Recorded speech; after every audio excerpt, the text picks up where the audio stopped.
Hello, everyone, wherever you are in the world, and thank you for joining us. I am Louise Hosking, President-elect of IOSH, and I will be your host for today's session. IOSH is the world's largest chartered body for health and safety professionals, and I'd like to welcome you all to the second of our three-part IOSH COVID Unlocked webinar series.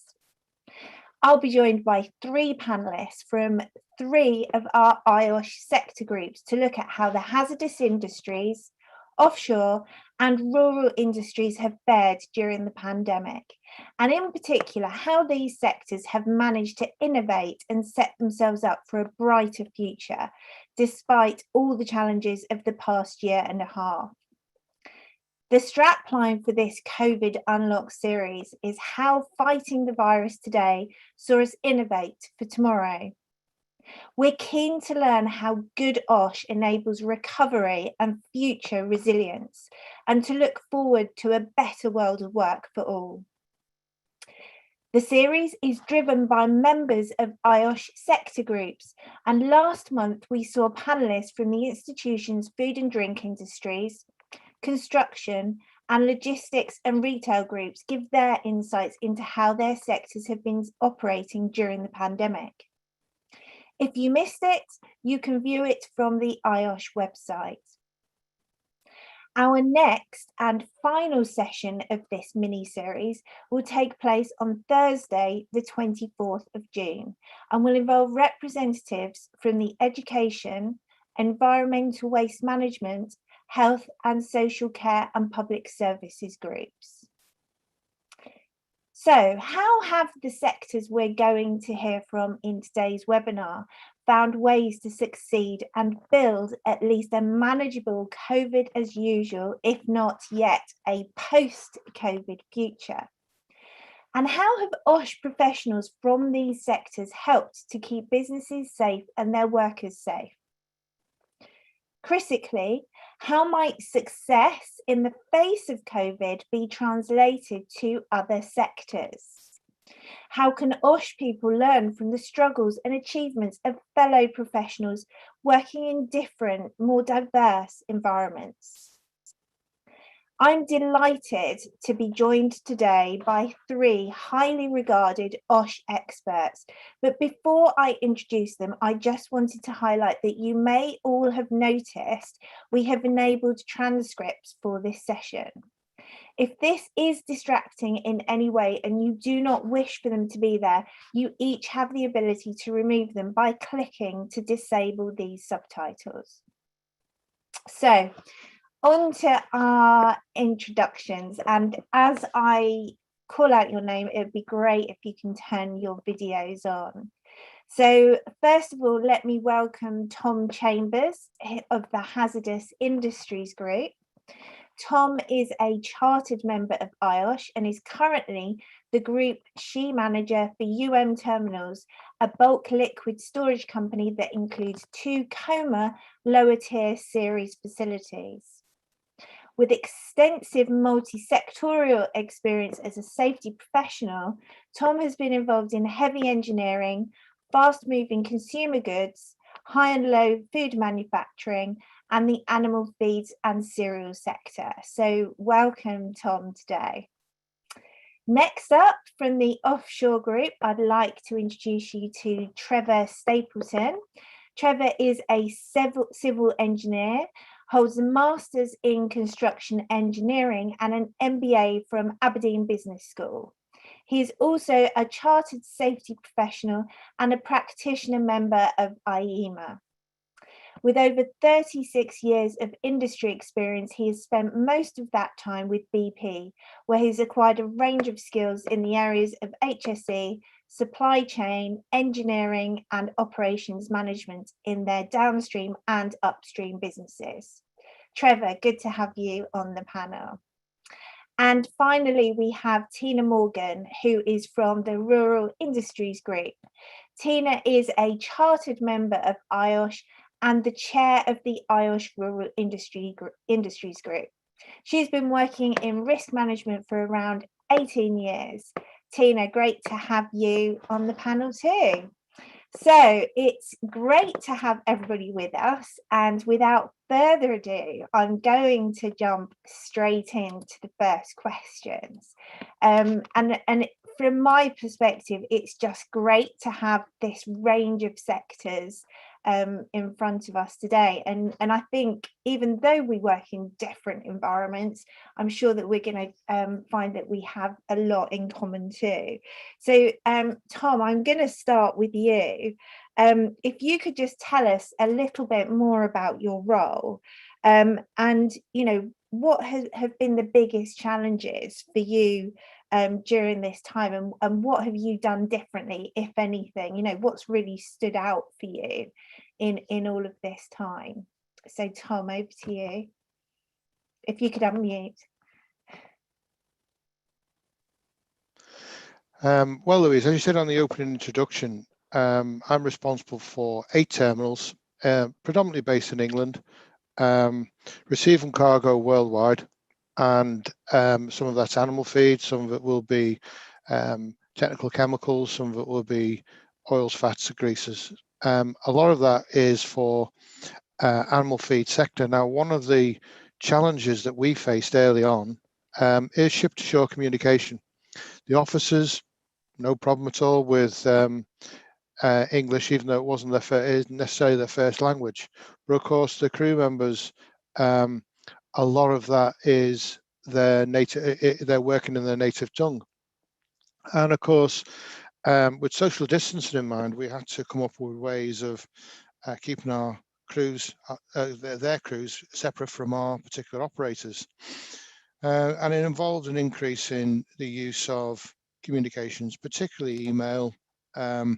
Now, the issues there really is that most of the ships are chartered. You've got to go through the ship brokerage companies to try and make contact with the ship. They're wondering who's trying to make contact with them, because they come into the port network, and then traditionally we would have gone on board the ship, we would have done the ship-to-shore checklist, and then we'd start a discharge. So we had to make sure things like the ISCOT ship-to-shore checklists were done by email. And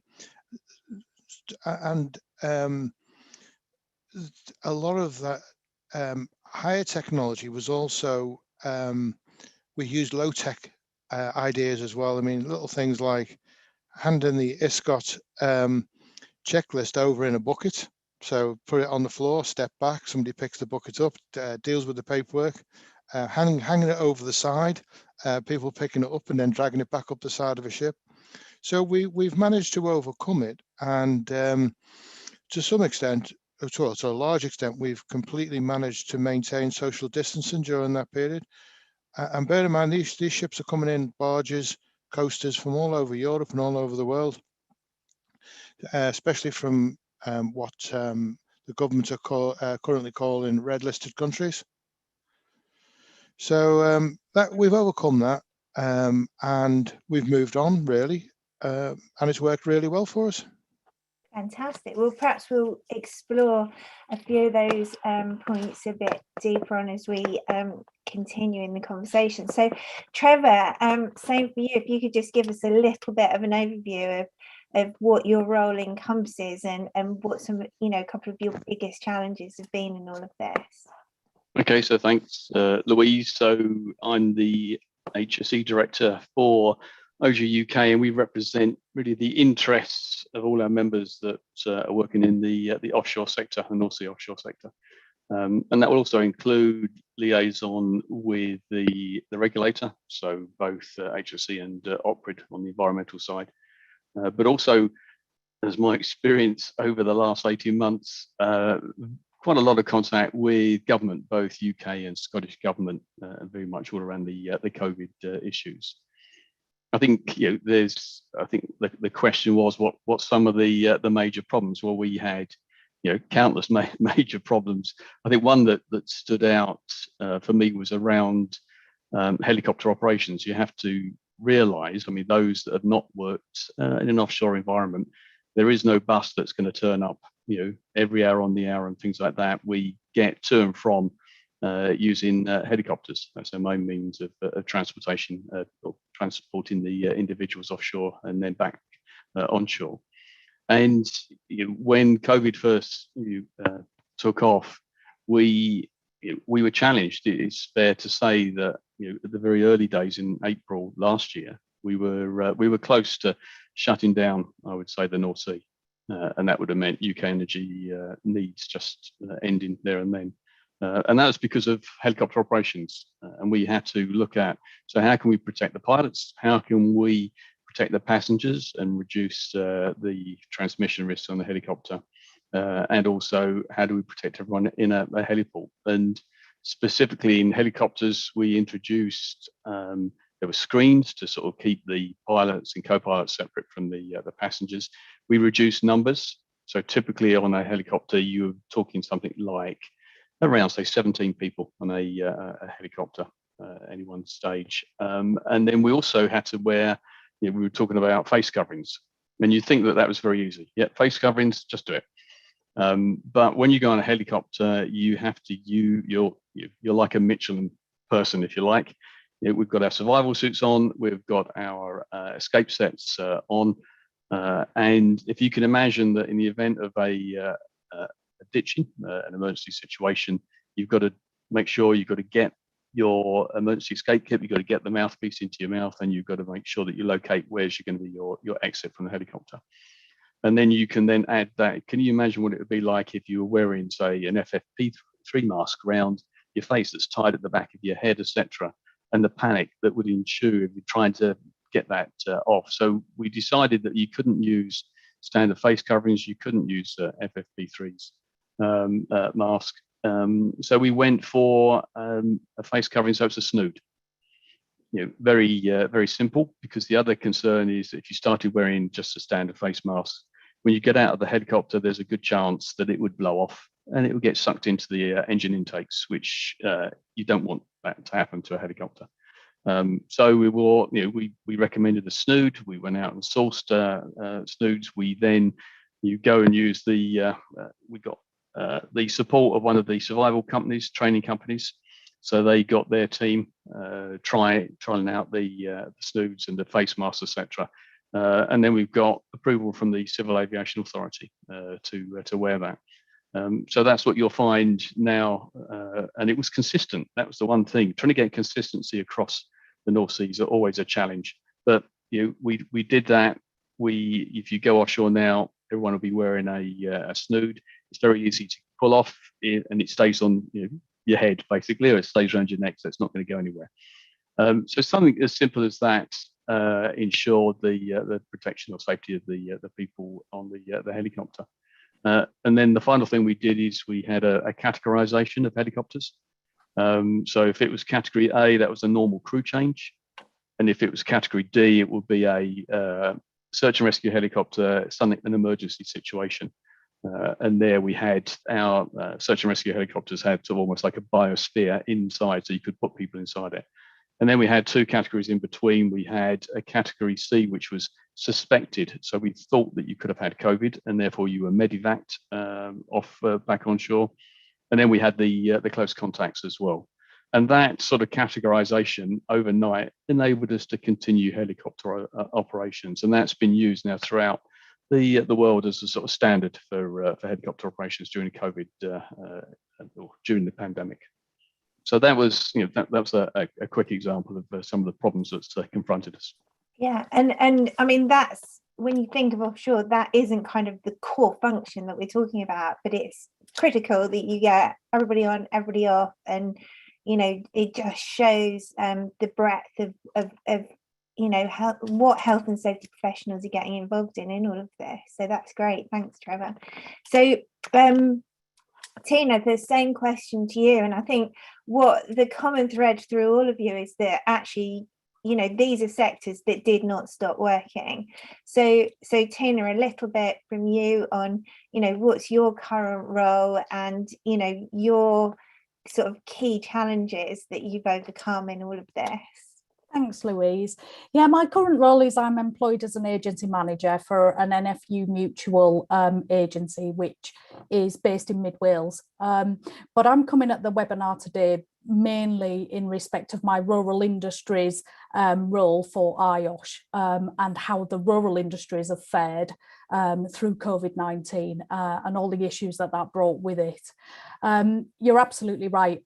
Similar to the other two industries that we've just been looking at, most people in agriculture were classed as key workers, so they carried on. They had to. There were reports of food starting to rot in fields and things like that, and it was very much in the public eye at the outset. Unfortunately, not all rural industries fared as well, and not all rural industries were classed as key or essential. And as such, some of them literally just closed overnight, weren't able to continue operating at all. They weren't seen as essential, and that included some industries that you would have thought would have needed to carry on. So conservation and charitable conservation work, a lot of that ceased as well. But the farmers, they're a resilient bunch, and they do try and keep going. And from that point of view, the problems that they really saw and that the industry experienced was quite a lot around getting the food out of the fields and looking after their livestock.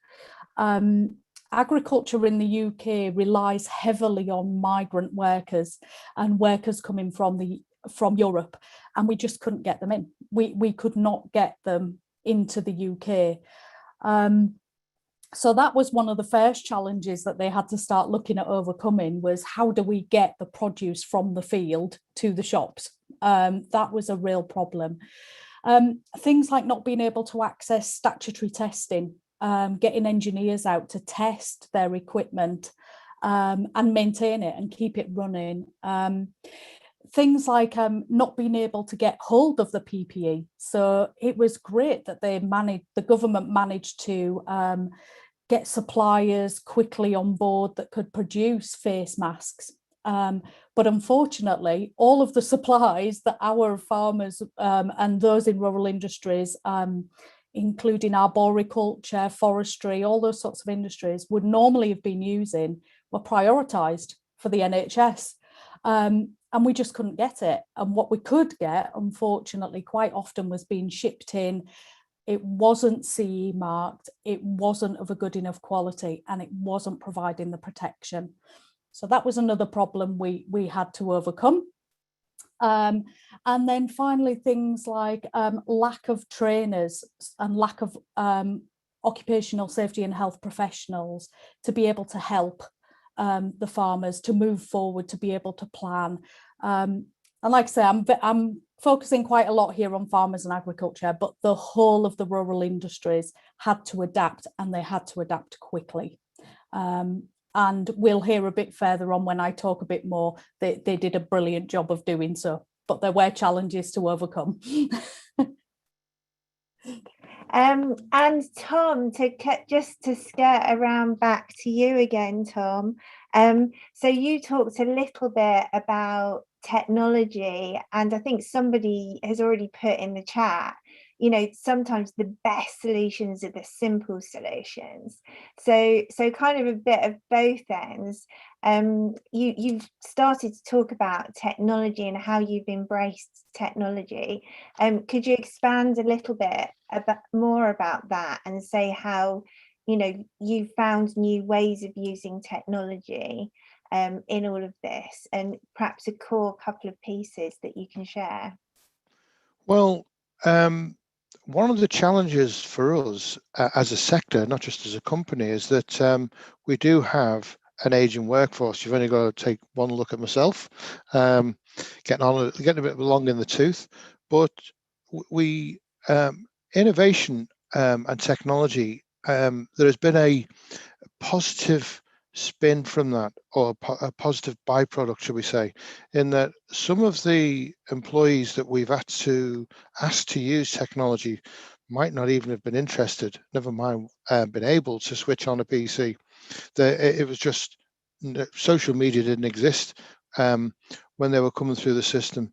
But one of the benefits that we've seen is a greater adoption of modern technology by people who we wouldn't normally ask to use it.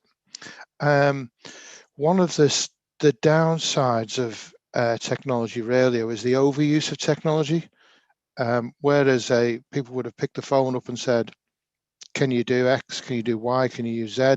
Now all of a sudden you're in the middle of a particular project and you get a Zoom request pop up because it's cheaper, it's quicker, and it's convenient for the person making that particular request. But I do believe that the overuse of it is very similar to the early days of email. Instead of picking the phone up and asking a question and communicating verbally, there's a lot of use of Teams, Zoom, and other social media platforms, which don't know whether everybody else feels this way, but I just find it a little bit too impersonal. You don't build those relations as well as you could do. But as I say, the positive side of that has been more people adopting technology, whether they want to or not.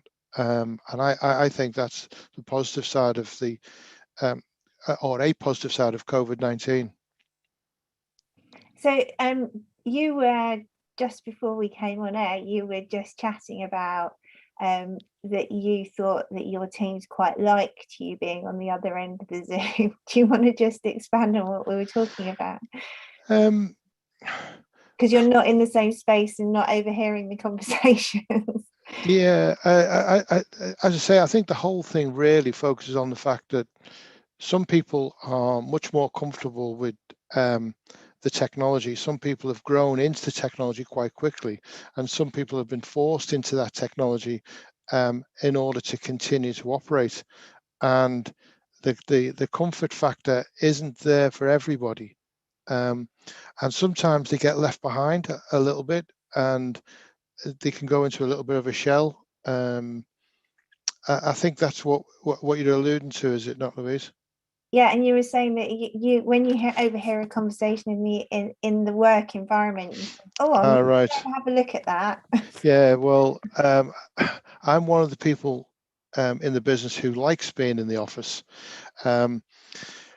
Some older safety advisors would say a good safety advisor is a gossip and a plagiarist who listens to everything and reads everything and makes use of everything that's available. But you do get those informal conversations that take place. You can be, I mean, operations would say, by all means, Tom, stay in working on Zoom and don't come and bother us. But you can pick up little snippets of information that you might not get unless you are actually mingling with contractors, operators, supervisors, and they do move around between terminal to terminal as well. So you can pick up bits of information which maybe you wouldn't have picked up if you haven't had that types of interaction with people. I couldn't agree more. And Trevor, over to you. Same question to you around the use of technology. Yeah, so whether you would say it's new, or I know the questions around new technology, and some might say, look, no, we already had that. Yeah, we had that already. But I'd point to three examples that we were sort of using in the offshore sector. I think first of all, it was around testing. So within about 3 months, we're going back when this kicked off sort of April last year. So within about 3 months, a lot of the offshore operators were doing some form of testing. So you'd go, and it would be pre-mob. So we worked very hard with the scientific advisors from Public Health Scotland and Public Health England, because there was a challenge about, because we were testing asymptomatic, we were doing asymptomatic testing. So we were the first probably to sort of lead on that, and we were being told, oh, you shouldn't really do asymptomatic testing. That doesn't definitely prove. And we knew that there were gaps in it. There were risks, because all what asymptomatic testing does is tell you that at the time of testing you didn't have COVID. But we introduced pre-mob asymptomatic testing for the workforce. Then that morphed into offshore. We have point of care test machines offshore. And then moved into lateral flow tests as well that we could use, but we're still doing the pre-mob PCR testing, and that's proved a sort of lifesaver for us. And funny enough, now you'd hear that asymptomatic testing is available for most people now across the UK, but certainly our industry was leading on that despite the resistance from the scientific advisors at the time. So there was things like that. There was, although this wasn't necessarily welcome with open arms, but the regulator. So the regulator had a job to do, but the regulator at the same time recognised that they shouldn't be going offshore. So they studied up the concept of virtual regulator inspections. And they, funny enough, have proved probably more intense than the actual visits by the inspector offshore. But they've certainly enabled, if you like, the likes of the HSE to be able to demonstrate that they are doing their job and they are maintaining, because they are the sort of, if you like, the conscience of major accident hazard performance offshore. And then finally, in the similar vein, given that we've got this technology and we're all used to it, we're very keen on, and everyone has signed up to what's known as the Principles of Process Safety Leadership, which, funny enough, had their origins from downstream after the Buncefield incident, but offshore sector has adopted those. And this is about leaders. One of the requirements was for leaders to be visible and leaders to be able to get certainly offshore. And it was great to see that a lot of use was made of technology to ensure that town halls were maintained, so that leaders could demonstrate, or show their presence to big audiences offshore, dealing with the safety reps offshore, using, talking to those using the technology. So this, although sometimes offshore would like to remain outside, out of mind, and keep onshore away, it did enable this continuing communication going. So I think that was the sort of great use of their technologies and challenging science at the time around testing. Yeah, no, some really great points there. It's interesting what you were saying about asymptomatic testing, and I think I've spoken to a variety of health and safety professionals across different sectors, and after they'd done their risk assessment, that was something they brought in, and you've just highlighted that really well there. So yeah, Tina, the same question to yourself. Farming and technology, or rural industries and technology, I should say. Yeah. Well, a lot of it does revolve around that, doesn't it? And yeah, a lot of people would sometimes say what that it isn't the first industry you think of when you think of technological advances, but there've been some really huge leaps forward, particularly in the last 12 months. They've really worked hard to try and find a different way of doing things. And some of the things that obviously I've seen coming through the group and through people that I've worked with in the past when I was doing risk management on farms and with rural industries. So drones, and I know that the other sectors have found a big increase in these. So being able to use drones to carry out surveys has been really good. If anything, the problem has been getting hold of drone operators because everyone has wanted them. They've been really in demand. There's been a big move forward in respect of autonomous vehicles as well in agriculture. So GPS driven vehicles, so they can just put the coordinates in and a field can be planted using autonomous planters, automatic planters, harvested using GPS tracked harvesters. Which have proven to be really great as well, because you don't need the actual manpower that you need. You still need someone to be sat in it, but you don't need quite as much manpower behind it. Things like automatic feeding systems for cattle, robotic milkers. So they've been growing steadily over the last few years, but the demand has become more during COVID, and the industry is reacting to the need to adapt and adopt technology. Other things that we've seen, quite futuristic, exoskeletons have been tested in things like horticulture, fresh produce growing. You know, they're out there like RoboCop, and it's brilliant because it's not something that we would have probably seen move forward quite as quickly. But yeah, every time I see one, I just think RoboCop, which I love the idea of. And then just down to the everyday things that Trevor and Tom have both mentioned, things like using Zoom, Teams, video calling to be able to carry out surveys, to be able to use Teams and Zoom to do training, induction training, things like smartphone apps to help with inspection of machinery and equipment, and also things like lone worker apps to keep a track of their employees and know where they are and be able to keep an eye on them. And one of the great things, as I mentioned, first of all, not being able to get hold of this migrant labour was pretty much overnight. You know, sites were set up to match labour to farms. So UK labour being matched to UK farms that needed help. And that was initially not the best, it didn't succeed straight away, but they persevered and they were able to put quite a lot of people in place to help UK labour who had probably been furloughed get into UK employment. So yeah, we've used a mix of technology, driving forward, and also the existing systems that were already there. So it's just to stay with you for a minute, Tina, is in your sector, you're going to have a range of different types of businesses, and you're going to have, you know, very large businesses and small family-run businesses. Have you seen that there's, you know, that it's been equal across all? How have the smaller businesses struggle to embrace this technological revolution that we're seeing?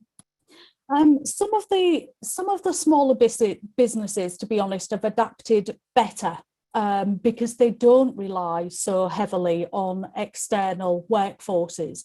And so the ones that do only rely on their family and their own immediate environment, it has been a little bit easier for some of those to adapt to.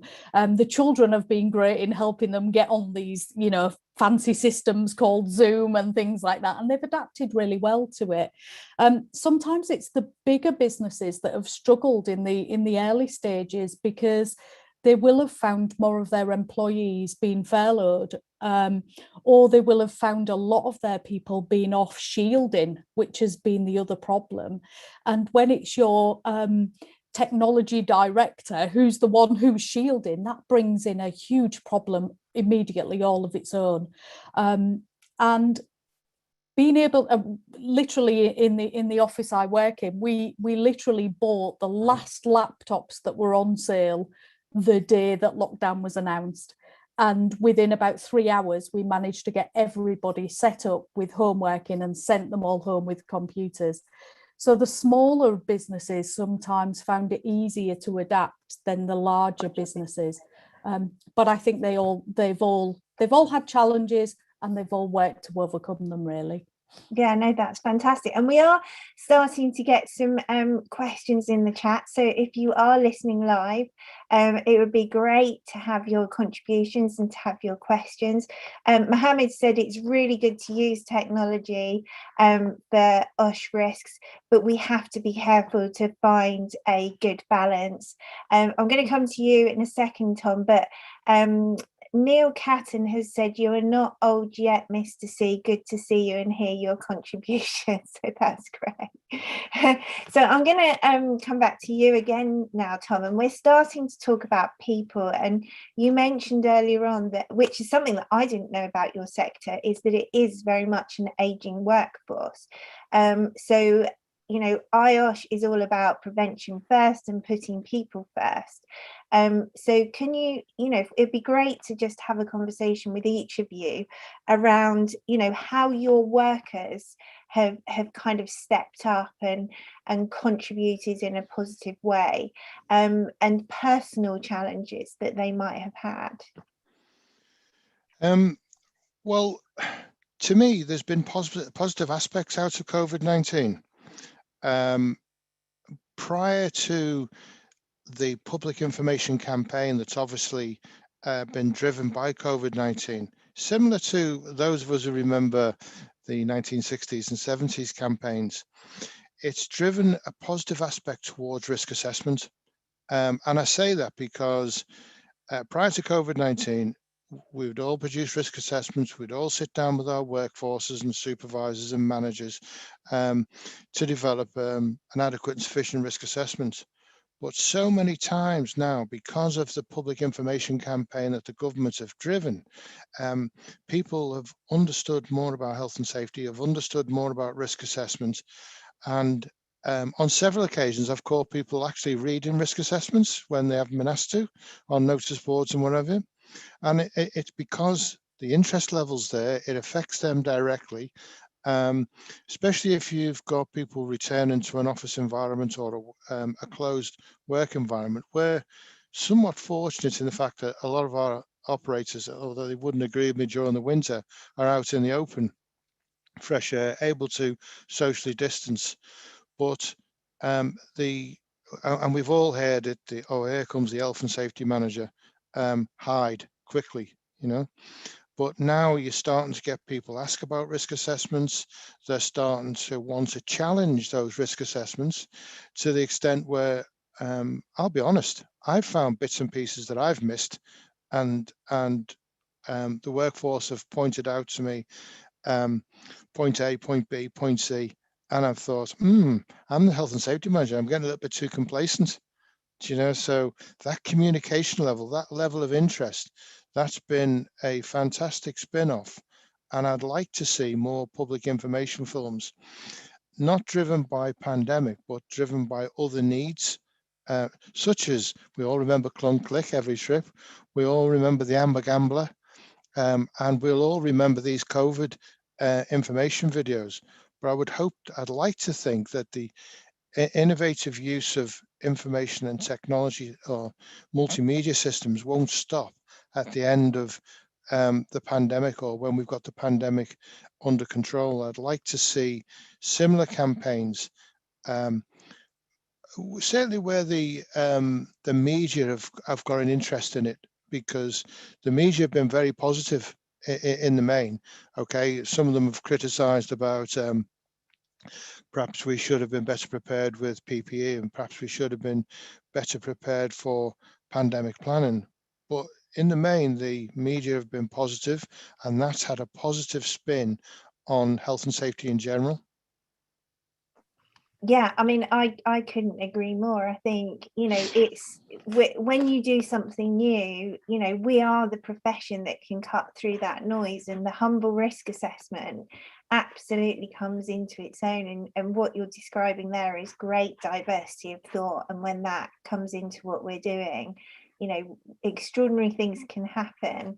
So that's great. Thanks. I'm going to come over to you, Trevor, and I am going to start trying to incorporate some of the questions in the Q&A box, so please do keep those coming in. So we've got a question from Michael Robinson, who's talking about offshore workers spending, you know, 14 to 28 days living in very, very close proximity to each other, often from different locations. So what have been some of the key challenges that you've faced around that, Trevor?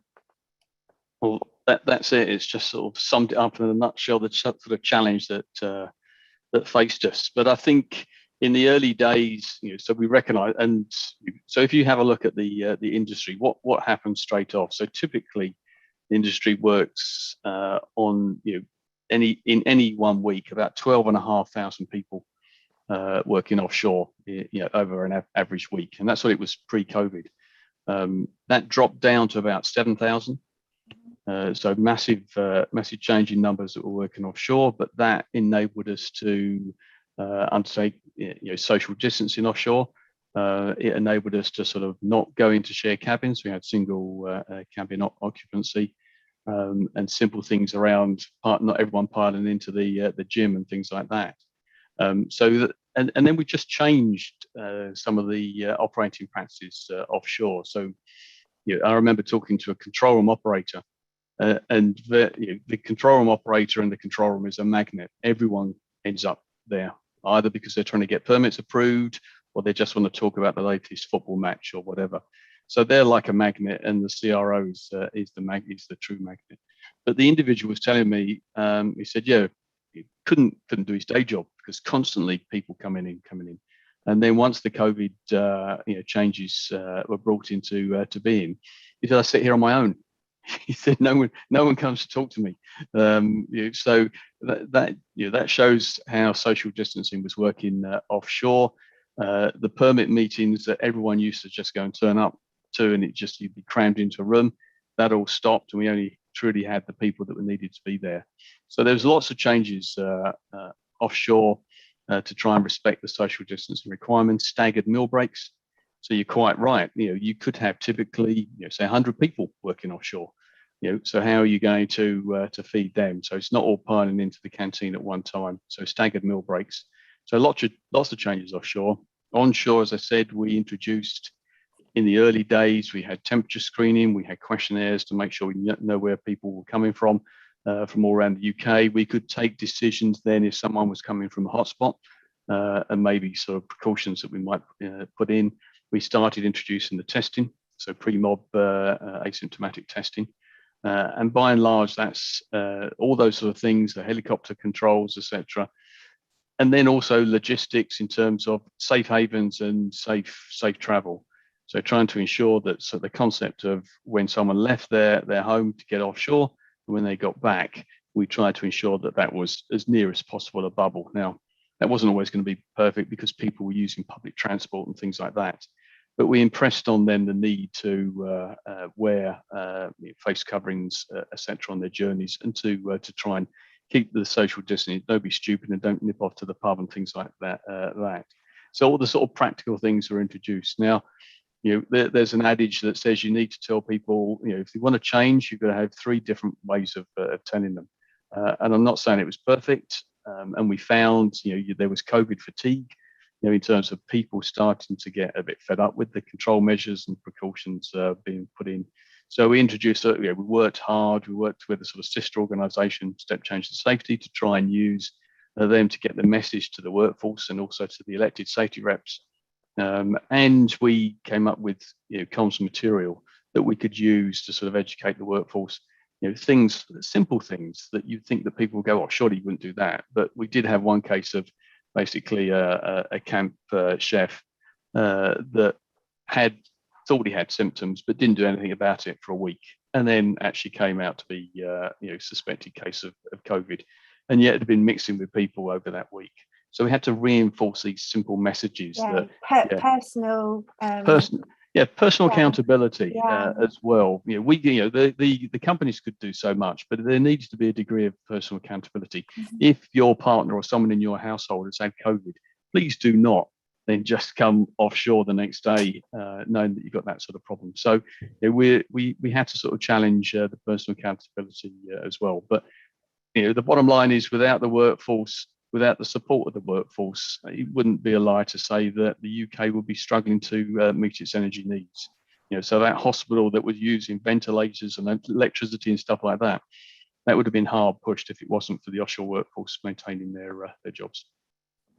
Yeah, thanks. That's a really great answer. I'm going to come to you now, Tina, and try and combine a couple of questions that have come up in the chat box. One's from Irzad Ahmed. Hopefully I've pronounced that right. And he said, everyone is using different e-forms and different technology. It'd be great if we could combine this. So I'm going to give you a couple of questions. That's my first question. Have you seen some, team working across your sector to try and, how have people supported each other, for example, with something around that?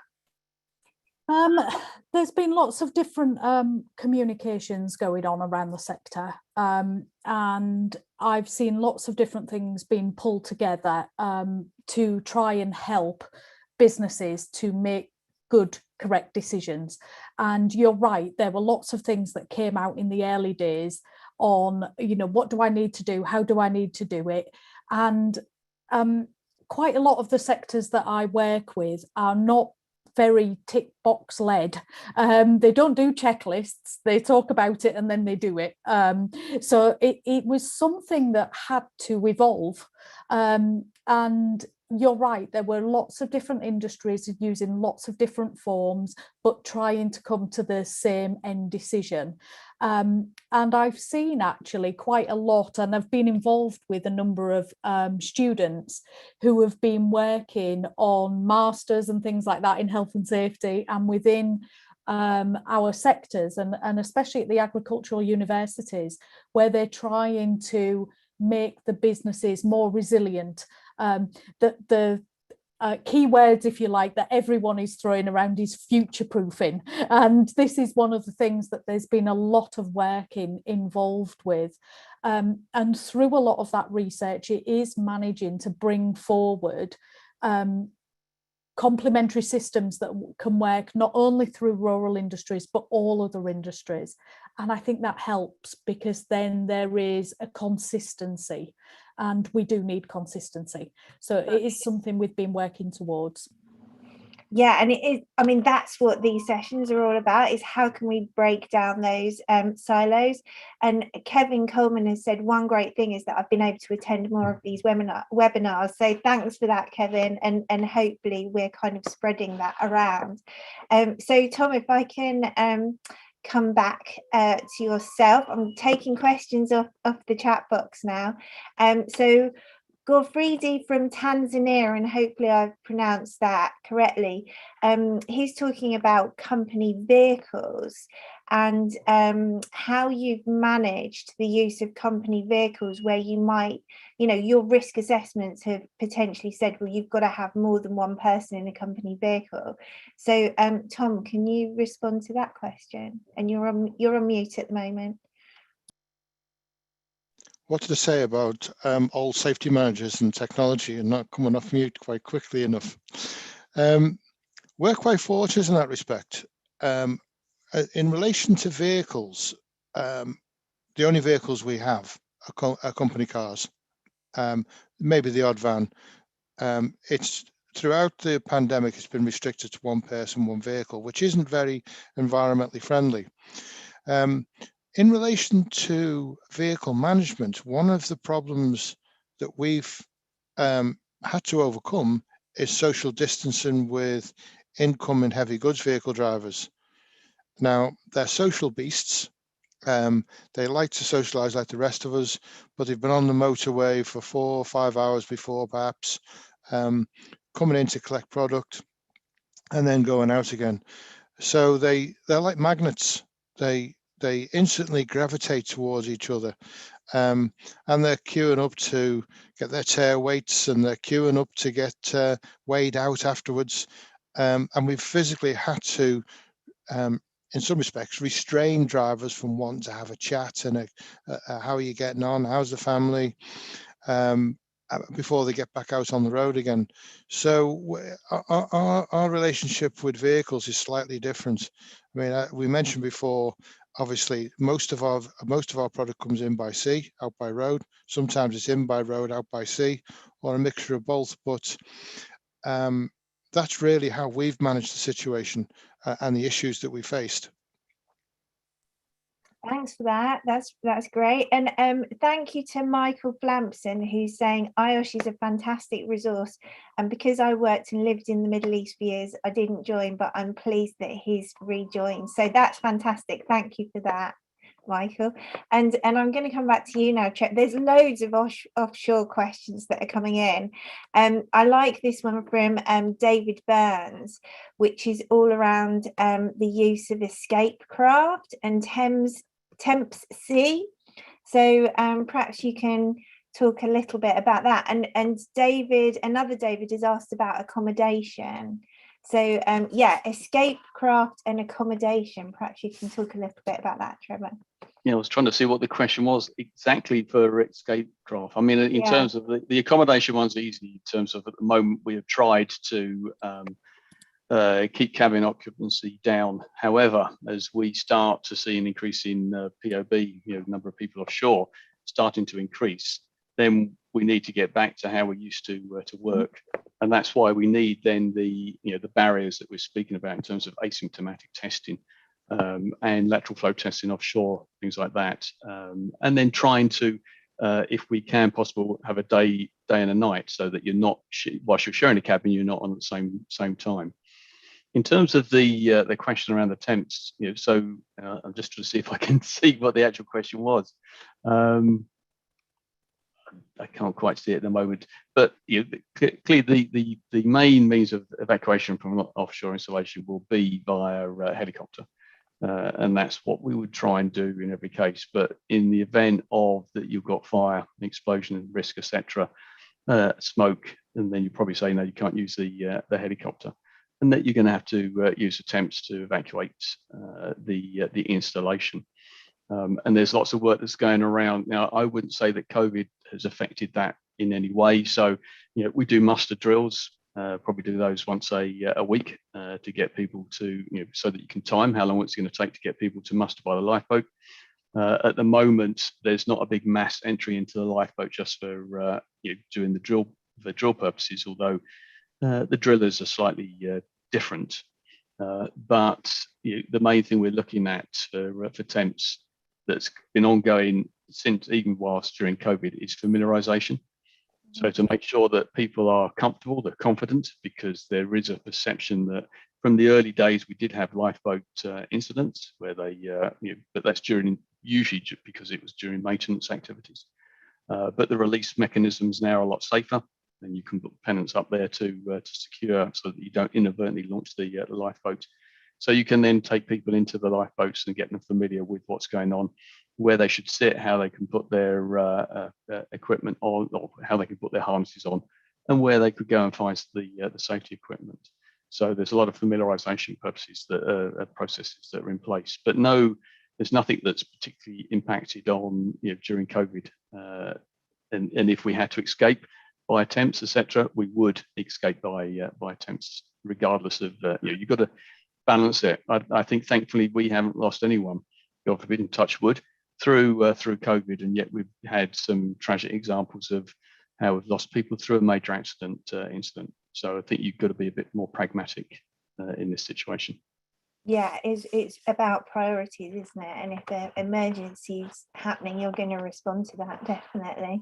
So I'm going to take one last question, Tina, for you from the chat box, and then I'm going to come round and speak to you all about your positives that you're going to take away from this time. So Tina, there's a question in the chat box from Mirza around if all around sort of catering services, and this is a bit like Trevor's issue around pinch points. So there's some parts of operations where you have to have people in very close proximity, and I'm thinking about potentially lines where we're processing food and that kind of thing. So what challenges have you faced in respect of those? So there were challenges, and a little bit like Trevor was talking about with accommodation as well. So pinch points, on a lot of fresh produce growing areas, they will have 5 people in one large static caravan that live and work together, and they will potentially go off and work on different shifts. They'll eat in canteens at different times. They'll even travel backwards and forwards to the fields in different vehicles. And there was a lot of planning that had to go into making sure that people who lived in one caravan became, if you like, one bubble, and they became their own bubbles. And so they would live together, eat together, and work on the same shift pattern and in the same locations within workplaces wherever possible. By doing that, it was an awful lot of planning. It was an awful lot of work for a lot of the fresh produce growers, but they were able to do it. And I think also the point that was made by Trevor was there was a lot of requirement for self-reliance for some of the employees. You know, we needed them to do their bit as well. And you're right, we can put all of those plans in place, but then in the early days, you would see 15 of them all gathered together in a little smoking hut, having a cigarette, or trying to all still keep that social interaction from outside of their bubbles. And we are sociable creatures, and we need that. So there were challenges to overcome, but things like being able to plan work and adapt quickly, and to be able to change the way that businesses worked to allow those bubbles to be formed and those bubbles to remain safe and secure was something that was jumped on really, really quickly, and was able to continue throughout COVID. That's great, thanks, Tina. So just a sort of final thought from either of our panelists, and also if you can, this is your opportunity to give a bit of a plug to your sector group. So if there are people on the call who are not connected to your sector group, perhaps you can give a shout out to your sector group, what you're doing, and just a final thought from yourself. So Tom, over to you.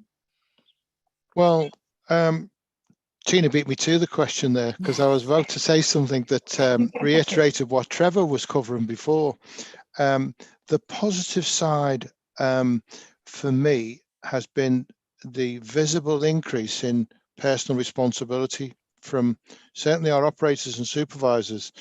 Tina referred to it as self-reliance, but I've personally witnessed operators being prepared to, shall we say, police the area where there's been too many people into a rest area, asking people to leave, keeping drivers separated, and on occasions where we've perhaps had a glut of vehicles coming in at any one time, being prepared to take responsibility and close the gates and hold vehicles back until the backlog on the terminal has started to clear.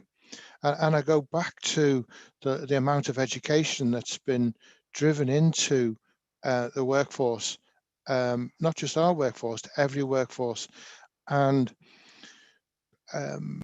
we're part of a very small sector, the tank storage, and we're led by a very active trade association, Tank Storage Association.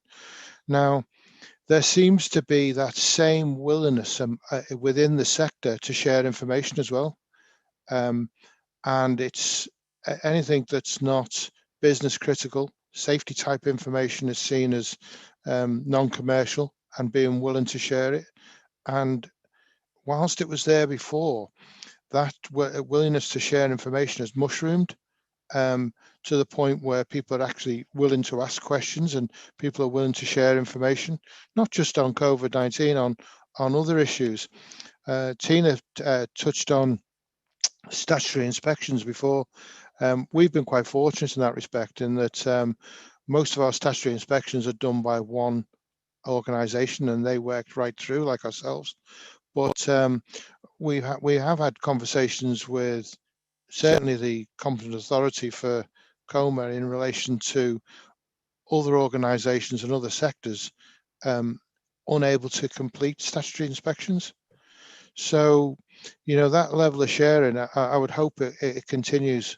So is that something that we can expect from the group to promote and support for Irish members that are part of your sector group? Perhaps we should ask our chair, who sat on the in the background watching my performance. Oh, and, he's had that tip there.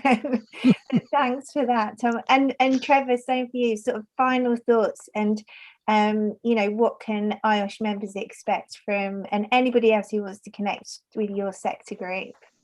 Yeah, so I mean, you know, stepping back and looking over the last 18 months, I think the thing that really gives me a lot of pride is the way that the industry pulled together, and not just the industry but the stakeholders. So we ran something called a pandemic steering group that was really crisis management focused, and people that attended that were operators, contractors, the supply chain, logistics, the police, the health service. So it was a great coming together, and we demonstrated that we more than one mind can sort of sort out and solve the problems.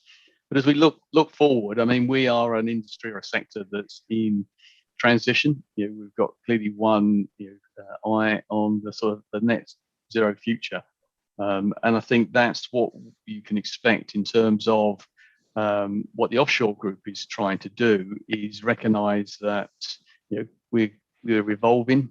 So it's not just the offshore sector, and sort of the major hazard side of that, but we've got the sort of the aviation piece, we've got the marine, we've got extreme weather. So we're going to expand the sort of offer, if you like, and look at what the sector offers that supports both the renewables and the sort of oil and gas sector, and how we can work together on all the sort of developing the sort of new technologies that are out there, carbon capture, integrated offshore energy networks and things like that. So I think it's a really, and there might be some people out there that say that we're part of the problem, but I think we are definitely part of the solution. And all of those things are really great examples of people may be working in different sectors, but actually what can we learn from those different sectors? And I think we've got amazing, that's what the group's trying to offer. It's got an amazing portfolio of things that we're looking at. Yeah, and Tina, final thoughts from you, and a big plug for RIG. Yeah, I think my final thought, really in summing up what's happened with rural industries in throughout this time, is you should never be concerned about looking back to move forward. Because some of the great things that have come out of COVID in the rural industry sector are things that happened and were within rural industries years and years and years ago, and they've come back in a different way, in a slightly better way, but they are coming back. And if you ever want a better example of that, look back to milk deliveries, because I'm seeing a big jump in the number of milkmen that are coming back. We're all having now our doorstep deliveries. So your milk, your yogurt, your cheese is all finding its way back onto your doorsteps again. And I personally think that's absolutely fantastic. And I'm happy to look back to move forward. My shameless plug for RIG is, if you haven't looked at RIG before, we are rural industries. We're not just farming, we're agriculture, we're horticulture, we've got aquaculture that we're bringing into to the team at the minute, that we've been talking to. We've got people climbing trees, cutting down trees, we've got conservation, we've got people walking across moorland. We've got diversification from, holiday accommodation through to mountain biking. So if you haven't taken a look at RIG before, please do. We're a friendly bunch. We like to engage with our members. And I hope today has given a little bit of a flavour that, be it rural industries, construction, hazardous industries, offshore, we're all doing very, very similar things, and we all have something to learn from one another, and we love to learn from our members just as much as we hope they learn from us. So shameless plug for RIG. Please come and join us. Well, what a way to end. So yeah, I mean, the time goes massively quickly in all of these things, so which just leaves me time to say a massive thank you to Tina, Tom and Trevor, and also to Ben in the background, who's plugging away as well, and also to you, the audience, for participating. I'm sorry if I didn't quite get to your questions today, but do connect with any of the speakers via social media. Go on and have a look at the sector groups on the IOSH website. We've got loads of coronavirus content on that. Connect with them on LinkedIn. I'm sure that these days with part of the technology is everybody's accessible. So don't forget, the final webinar in the 3-part COVID Unlock series is going to be held on Thursday, the 24th of June, and our featured panelists will be from the IOSH groups of education, environmental waste management, health and social care, and public services. So please do join us again if you can for this final webinar in the series. And do keep an eye out on the IOSH website for everything else that's going on. We're also on LinkedIn, Twitter, and just about everywhere else. So that just leaves me to say, stay safe, stay